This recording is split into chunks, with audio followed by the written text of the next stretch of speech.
Welcome to the intersection of faith and the culture. It's WallBuilders Live. We are taking on the hot topics of the day from a biblical, historical, and constitutional perspective. My name is Rick Green. I'm America's Constitution coach and a former Texas legislator, and I get to serve here with David and Tim Barton. You know Tim Barton as a national speaker and pastor and president of WallBuilders. You know David Barton as America's premier historian and our founder here at WallBuilders. And we're actually going to be spending all of today, tomorrow, and the next day with David giving a presentation out there on this American Restoration Tour. It's all over the country. And I'm telling you, folks, be praying for David and Chad Conley and Faith Wins. They have been covering so much ground, meeting with so many people, pastors and churches, and just having a huge impact in restoring the biblical foundations of America. It's really, really exciting to see. And so we just wanted to bring you one of those presentations that David has been doing throughout this tour across the country, because it's just such good information and such a good time to share it. So we're going to dive right into David Barton speaking on this tour, and it'll take us 3 programs to cover this. So make sure if you are going to miss tomorrow or the next day, just be sure and go to our website at wallbuilderslive.com and click on the archive section, and you can grab all 3 of these programs once they have aired. So let's dive in. Here's David Barton on the American Restoration Tour. Thank you, guys. I'm going to cover tonight some things that I think we can document as truth. We own 160,000 documents. We have everything from documents from Columbus all the way. We have the Bible that landed on the moon in Apollo 14. So we have 160,000 documents out of American history. I will take things tonight back to the originals. It doesn't matter what someone's opinion is. It doesn't matter how many PhDs they've got. It matters what truth is. And we have original documents from which we know what truth is. And so I want to start tonight by going to the American Bible Society State of the Bible Report. Every year they do a State of the Bible Report. This year they did a State of the Bible Report for 2022. What we found is that last year we lost 26 million Americans who no longer read the Bible at all. Just nosedive. Now, it's interesting. The American Bible Society defines a Bible reader as someone who reads the Bible outside of church at least 4 times a year. That's a Bible reader, and we lost 26 million who won't even crack the book now. You see, what's happened is the Bible tells us, Jesus tells us in Matthew 4:4, he says, man doesn't live by bread alone, he lives by every word that comes out of the mouth of God. So we should understand that we've got a spiritual man that we have to keep alive, not just the physical. We're really good at keeping the physical man alive. I mean, we'll do our 3 squares a day. There's no way we're going to miss a meal. But the spiritual man doesn't get the same emphasis. He actually needs more emphasis. As a matter of fact, if most Americans would make the commitment that I'm not going to eat a physical meal until I have had a spiritual meal, most Americans would have starved to death a long time ago, because we don't take care of the spiritual man the way we should on the physical man, and that's the one that's really important, and that's where America's strength comes from, is that spiritual strength. So when you look at where we are, I'm going to encourage you. I don't know how much you read the Bible, but I'm going to encourage you to at least read the Bible every day. Know for sure, Pastor Tim, he's already emphasizing that, but I'm going to show you historically what it used to be for Christians, and maybe that'll kind of say, wow, that's a different bar. I've never seen that one. So reading the Bible, and why every day? Because Jesus tells us in the Lord's Prayer to pray for daily bread. And so if bread, spiritual bread, let's get it every day. On top of that, I'm going to ask you to go a step further. Start trying to memorize a Bible verse every week. Now, Bible memory is a lot more work. You have to go over something and rote memory time and time and time again. But it's really important. I'll show you why it's important. If you go to 1787, in 1787, we're having the Constitutional Convention. There's 55 founding fathers there writing the Constitution of the United States. And as they were there is no one among the 55 that's more elated than Ben Franklin. Ben Franklin's the first guy in American history to call for the United States of America. We had 13 nations, and they weren't states. They were nations. A lot of them didn't even like each other. And so he says, guys, why can't we be one? Why can't we be a nation with 13 states? And so he called for that in 1754, 33 years before the Constitutional Convention. Couldn't get it done back then. Nobody was willing to do it. 22 years later, he's one of the 56 guys who signs the Declaration of Independence announcing that we're going to become an independent nation. 7 years later, he's one of only 3 guys who signs the peace treaty to say, we've done it, we've become an independent nation. And then 4 years later, he is sitting at the Constitutional Convention helping create the United States of America. That's what he's dreamed about for 33 years. The problem he had was it didn't go the way he wanted to. And by the way, this is Franklin right there. And at this point in his life, he's 81 years old, and we're not impressed with that today because the average lifespan in America is 80 years old. Okay. The average lifespan in America in 1787 was 33 years old. So there he sits at 81. And by the way, if you're a high school senior and you're here tonight, and if you'd been alive back then, you would have already had your midlife crisis. Because when you when you get to 17, it's half over for you. You're done. So there he sits at 81. And at this point in time, he really came in elated that finally getting to do it. It didn't go the way he wanted to because the states were nations. They didn't like each other. North and South Carolina. North and South Carolina had border wars with each other. They didn't like each other. You had to change money to go from North Carolina to South Carolina. You had to change money to go to other colonies. They were all independent and don't want anything to do with you. And so he's trying to get these guys together. So when they got together at the convention, everybody had their own agenda. You had the Virginia plan, you had the New York plan, the New Jersey plan, the Connecticut plan. Of course, Connecticut didn't want New York's plan. New York didn't want Jersey's plan. Jersey didn't want Virginia's plan. So 5 weeks into the convention, it literally is falling apart. Alexander Hamilton says, I'm tired of all the bickering. I'm going back to New York. I got better things to do. George Mason of Virginia said, me too. I'm tired of the bickering. I'm leaving. George Washington had to talk him into staying. This thing is falling apart. At that point in time, Franklin gives the longest speech. He gives Thursday, June the 28th, 1787. And in that speech, now Franklin gave a lot of speeches at the Constitutional Convention, and he wrote them all out and had someone else deliver the speech for him. He didn't speak. He wrote it all out. But this one, he is stirred up. His passion is there. This is the only speech he gave at the Constitutional Convention from the heart. He had no notes. He did not write it down. We know what it was because James Madison kept the notes of the convention, and he recorded all the things that were said. So he wrote the speech down. So that's how we know what he said. But this is the only speech Franklin just off the cuff. He just talked it. And he was frustrated. He said, gentlemen, he said, in this situation of this assembly, groping as it were in the dark to find political truth and scarce able to distinguish it when presented to us, how has it happened, sir, that we've not hitherto once thought of humbly applying to the Father of lights to illuminate our understanding? He said, in the beginning of the contest of Great Britain, when we were sensible of danger, we had daily prayer in this room for divine protection. A little time out here. That's the room in which 11 years earlier they signed the Declaration of Independence. That's the room in which the Continental Congress met 11 years earlier. And Congress back then was not bicameral. We didn't have a House and a Senate. It was just one Congress. But it had 3 chaplains, and we prayed a lot. As a matter of fact, by the time you get to 1815, there had been 1,400 government-issued calls to prayer by 1815. And we've got hundreds of those from Patrick Henry and from George Washington and from, you've got John Adams and Sam Adams and John Hancock. I mean, these guys pray all the time. He said, guys, don't you remember what we used to do in this room? He said, and our prayers, sir, were heard, and they were graciously answered. He said, all of us engaged in the struggle must have observed frequent instances of superintending providence in our favor. And have we now forgotten this powerful friend? Or do we imagine that we no longer need his assistance? He said, I have lived, sir, a long time. And yes, he had. He said, and the longer I live, the more convincing proofs I see of this truth that God governs in the affairs of men. He said, if a sparrow cannot fall to the ground without his notice, is it probable that an empire can rise without his aid? We've been assured in the sacred writings that except the Lord build the house, they labor in vain that build it. He says, I firmly believe this, and I also believe that without his concurring aid, we shall succeed in this political building no better than the builders of Babel, and we should become a reproach and a byword down to future ages. He says, I therefore beg leave to move that henceforth prayers imploring the assistance of heaven and its blessings on our deliberations be held in this assembly every morning before we proceed to business. Now, may I suggest that's kind of a religious tone to what he just delivered there? May I also point out that without equivocation, Ben Franklin's considered our least religious founding father. He is. I don't dispute that at all. But least is a comparative term. Least as compared to what? Somebody here tonight is the least religious person here. That doesn't mean you're anti-religious or God hostile. It just means maybe you're 99.6% when everybody else is 99.7%. So he's the least religious founding father, no doubt about that. But here's what's interesting. In that speech he just gave, that speech was 14 sentences long.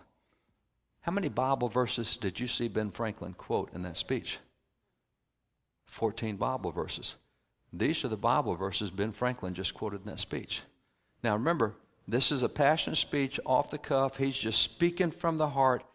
How in the world did he recite 14 Bible verses in a speech 14 sentences long? Jesus tells us the answer. Jesus tells us in Matthew 12:34, out of the abundance of the heart, the mouth speaks.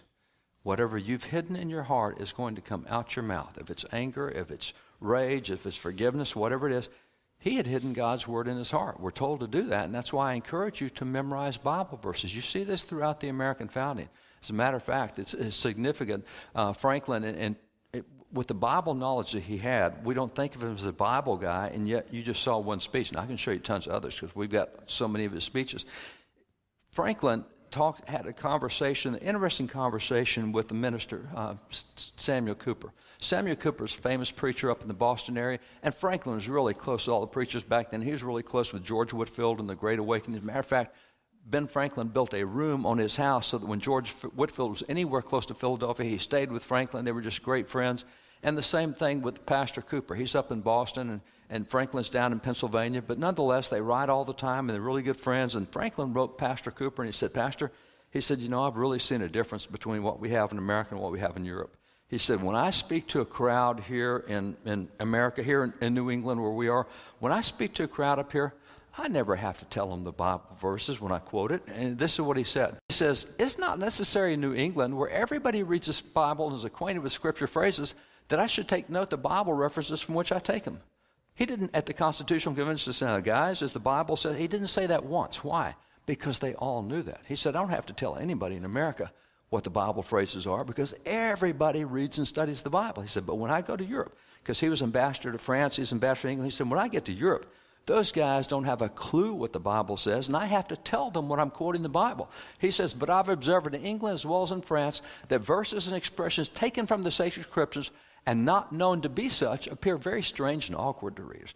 When I'm in Europe, I have to say, now guys, that came from the Bible. Oh, I would argue that America today is what Europe was back then. All right, folks, we got to interrupt David for just a second. We're going to take a quick break. We'll be right back. You are listening to WallBuilders Live.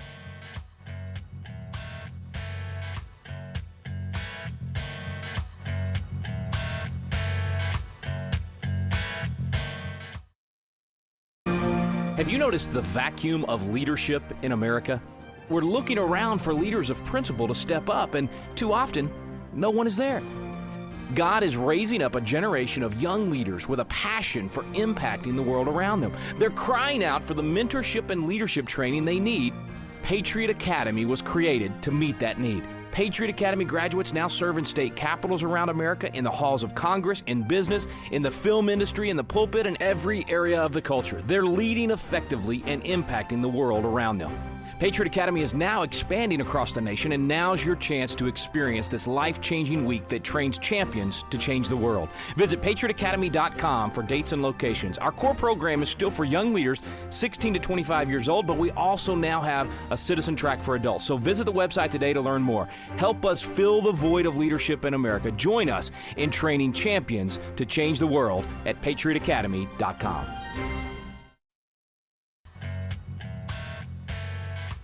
Welcome back to WallBuilders Live. You are listening to David Barton give a presentation on the American Restoration Tour. We had to interrupt for a break. Let's jump right back in. We don't recognize the Bible verses unless somebody points them out to us. We're like France and like England. And back in the day, we did so much Bible study, and we knew it so well. Another example. Let me just give you another example. Let me take Patrick Henry. You know the speech he gave, Give Me Liberty, Give Me Death. The reason he gave that speech was he's a young legislator in the Virginia House of Burgesses. And at that point in time, Great Britain has already started attacking Americans, already started doing all this stuff. And he says, we need to stand up and fight the tyranny. We got to resist this. And all these senior guys say, oh, we can't do that. We don't have an army. We don't have a navy. They do. They're the world's greatest military power. You know, there's nothing we can do. And it'd be really silly to take on people that got that kind of strength. We just need to get used to living a different kind of lifestyle because whatever they tell. And he's had it up to here. And so the young guy stands up and he just goes after it. And that's his Give Me Liberty, Give Me Death speech that he gave. He said, have you lost your mind? Do you not like freedom? Are you not willing to stand for something? And so as he gives that speech is 14 sentences long. And it's interesting, when you look at the speech, how many verses did he use? He used 11 verses. And these are the verses. And again, this is just another passionate speech. And these are the 11 verses that he used. Now, I'm going to suggest that these are not the verses that most of us normally memorize when we memorize verses. Probably nobody knows what Ecclesiastes 9:11 is or 2 Thessalonians 1. But see, this is what he had hidden in his heart. And so as the feelings came, the word came. It came right out with him. And even George Washington, when you look at George Washington, he's elected president in 1789, the only president of the United States ever elected unanimously. As he's president, he said, we've been 13 nations for so long. We have to change the thinking. We have to understand we're one nation with 13 states. He said, so I need to travel to every single state and make sure they understand we're part of the United States. So he does a 2-year plan to go to every state, go visit them personally, be there so that they feel like they're part of the United States. And so as he lays out which states he's going to in 1790 and 1791, in 1790, one of the states he's going into is Rhode Island. As he's going into Rhode Island, word gets out he's coming to Rhode Island, and the Hebrew congregation in Newport, Rhode Island, they hear that George Washington's coming to town, and they are happy campers. And so they write him this really effusive letter that says, oh, we can't believe you're coming. This is so great. Thank you for what you've done for religious liberty. Thank you for what you've done for our freedom. We're such a different nation because of you. And it's just a really, really cool letter. I mean, they're really thankful. And so Washington writes back a presidential letter, and it's kind of a cursory letter. It's like, well, that's really nice of you. Thanks for saying that, and I'm looking forward to seeing you. It's a pretty short letter. So when you see Washington's letter, it's only 2 sentences long, and in that 2 sentences, he quotes 10 Bible verses in 2 sentences. That's tough to do. When you read his letter, it's just one Bible phrase after another stuck together. See, one of the things we do is because we have all these documents, we do a lot of training. We do a lot of training of legislators. We do a lot of training for legal stuff. We do a lot of training for lots. And in the summer, we'll do training for 18 to 25-year-olds going into college because we know what they get taught in college. We do a lot of work in college. We do a lot of work with all sorts of government stuff. And so we know what they're going to get trained in. We want them to see the original documents so that when some professor says, here's what happened, they go, no, I actually held the document. That's not what you said. And so we want them to have truth. And one of the things we'll do on one of the mornings, for just a couple hours, we'll pull out letters of Abigail Adams and letters of George Washington, Ben Franklin, all these guys. We'll lay them out, and then we'll hand out Bible concordances. Said, okay, there's the letter. Here's the Bible concordance. See how many Bible verses you can find in that letter. And they start looking, wow, that's a Bible verse. It's not the verses we're accustomed to seeing or reading or hearing or memorizing, but their letters are written with it. That was the culture of the day in a very real sense. And so it's out of that culture that we have the country that we enjoy today. And by the way, these are the verses that Washington used, but it's out of that culture from these guys that we have the country we have today. And they had memorized those words. So that's what you're going to find through all of those letters, and that's why we show them to the young people. So here we are today with a nation, and in a lot of ways we don't really study much of what happened or why or how it came to be. And we are different, but we don't even recognize that anymore. And again, I don't say that lightly because we have these 160,000 documents. Some of them we have are old school books. We have the first school book ever done in America, 1690 in Boston, Massachusetts. We have school books over the next 350 years. We know what's been taught in schools across the generations. And here we are in America, and if you look at the history of the world, there's 5,800 years recorded history. There's been thousands of nations. There's 195 nations at the UN this year. We've had thousands of nations, and that means there have been thousands of constitutions. Cornell University Law School said, what's the average length of a constitution in the history of the world? And so they researched it. They went through all the countries, all the constitutions, all history, and they said the average length of a constitution in the history of the world is 17 years. We have Constitution Day, September the 17th. On that day, we will celebrate 235 years under the same Constitution. Now, nobody in the history of the world has gotten anywhere close to that. That's a blessing that we take for granted. We so take it for granted that we're playing around with changing our form of government. Let's do something different. Do you know right now, polling, we do tons of polling. Polling right now, 75% of college students say we want to get rid of the constitutional system and go to socialism. And 49% of millennials say we want to get rid of the constitutional system and go to socialism. Wait a minute, guys. 5,800 years of history, there's not a single socialistic nation in the history of the world that's preserved individual liberty and maintained national prosperity. Yeah, but it'll work if we do it. No, it won't. Anybody that puts their hand on the stove is going to get burned every time they do it. And I don't have to put my hand on the stove to learn that. I can study history, except we don't study history anymore. So what happens is we don't even know to appreciate how unique we are. And in addition to the stability that we have, we also have creativity at an unrivaled level. We measure creativity through international copyright, patent protection, whatever. If you look at America, we are 4% of the world's population. Okay, folks, hang on for 1 second. We're going to take a quick break. We'll be right back. You are listening to WallBuilders Live.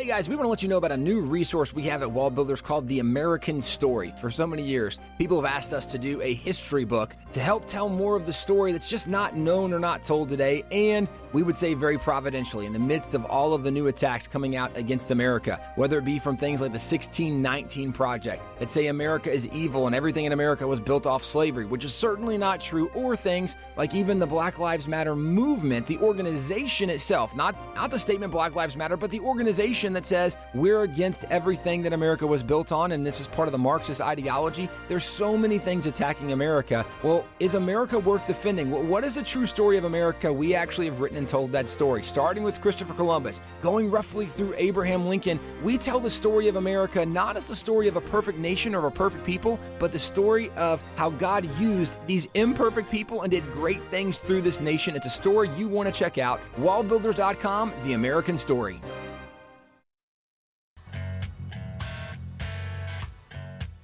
Welcome back to WallBuilders Live. Let's jump right back in with David Barton speaking on the American Restoration Tour.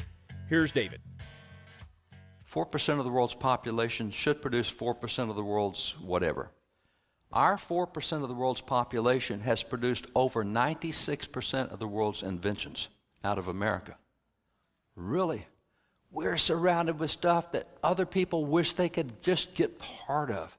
But we take it for granted because that's our lifestyle. We're used to this every day. Not the other countries who want to get in and come. And the same even with our prosperity. The Constitution requires that we have a census every 10 years, which we had in 2020. We reported the results in 2021. According to the most recent census, if you live in poverty in America, and we do not want anyone living in poverty in America, but if you do, according to the census, if you live in poverty in America today, your lifestyle is higher than the middle class in Europe, which is the second wealthiest place on the face of the earth. Poverty in America is that high? Yep. The World Bank sets the global standard for poverty. According to the World Bank, if you make $1,000 a year, you live in poverty.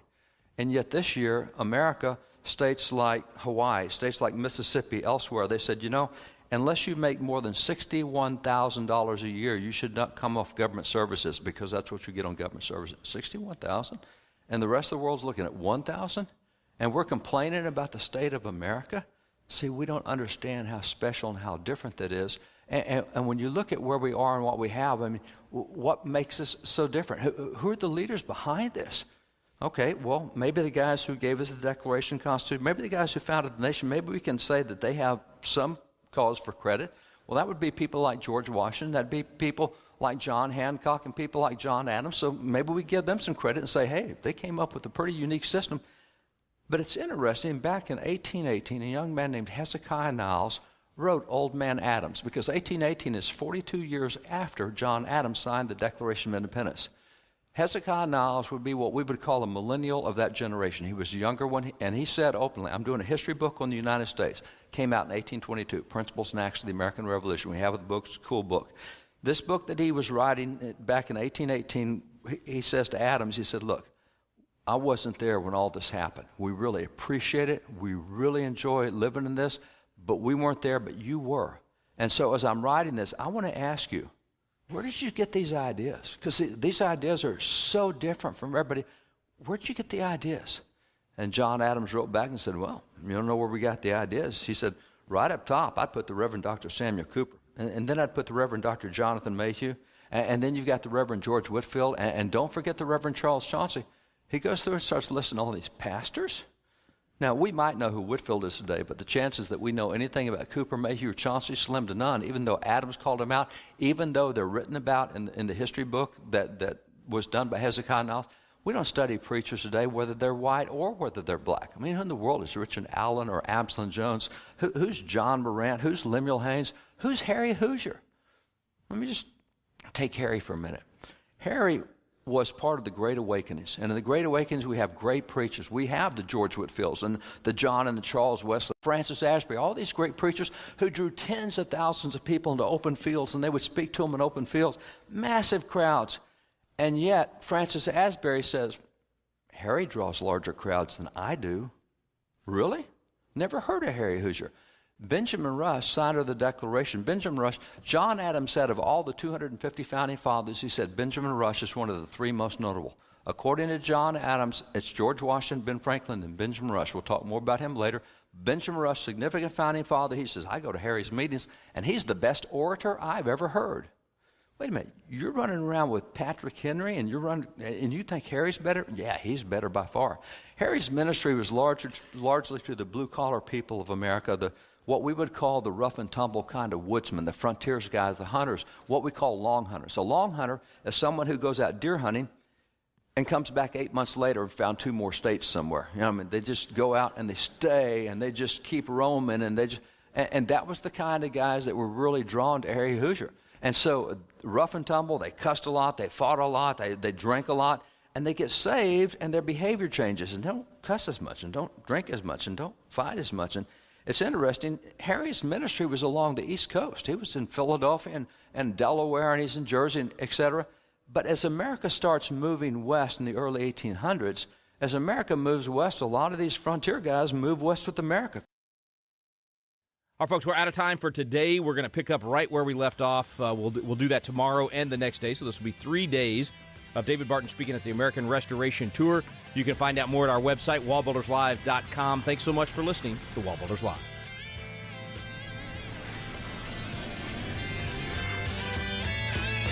We stand undivided.